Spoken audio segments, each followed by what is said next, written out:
It is a warning. This is not a news broadcast. A sudden strike with no return is approaching, like a raised sword over Iran. The earth trembles. The sky watches.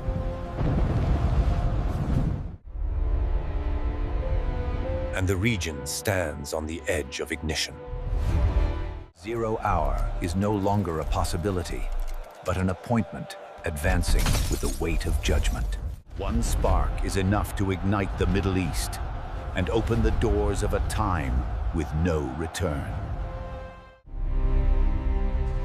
The time of patience has ended. The language of silent warnings is over.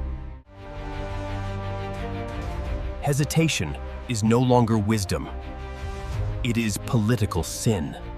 And whoever sows the wind will reap the storm.